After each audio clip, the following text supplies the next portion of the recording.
Si. Merci, Monsieur le Président. Alors moi, je voudrais féliciter la Commission européenne parce que vous avez réalisé plusieurs prouesses. La première, c'est d'avoir un accord avec le Sahara occidental sans y mettre les pieds. Vous-même, vous reconnaissez effectivement que c'est un territoire distinct. Vous reconnaissez que vous n'avez pas de statistiques. Vous reconnaissez que vous n'avez pas de compétences et de moyens directs d'enquêter sur le territoire du Sahara occidental. Et pourtant, vous avez conclu un accord depuis Rabat. Est-ce que vous pouvez me citer un seul exemple d'accord commercial avec un autre territoire sans avoir mis les pieds?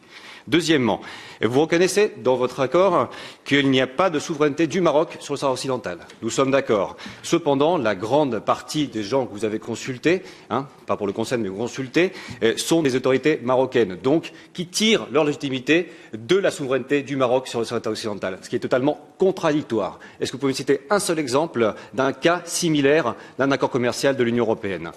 Troisièmement, Köhler nous a dit clairement qu'il fallait revaloriser le rôle du Polisario là-dedans. Malheureusement, ce que vous avez fait, et vous le savez très bien, c'était une réunion informelle que vous avez eue, et vous avez mis cette réunion informelle au niveau d'une réunion formelle. Ça casse la confiance qu'on peut avoir avec le Polisario, et je pense que c'est un gros problème. Et réellement, est-ce que vous pensez, en faisant ça, et en plus, en appuyant de facto la puissance occupante, que vous allez effectivement aller dans le sens de Köhler? Quatrième question aussi. Vous parlez des bénéfices pour la population. Est-ce que vous pouvez me répondre à qui possède les entreprises, par exemple, de phosphate?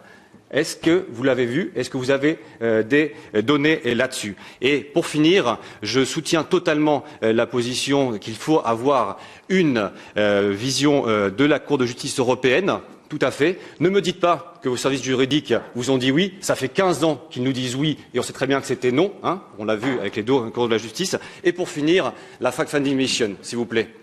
Il faut l'ouvrir. Ce n'est pas acceptable que la GUE, que les Verts ou que les Cinque Stelle ne soient pas dedans. C'est un sujet très sensible. Il faut que toutes les sensibilités soient représentées. Merci.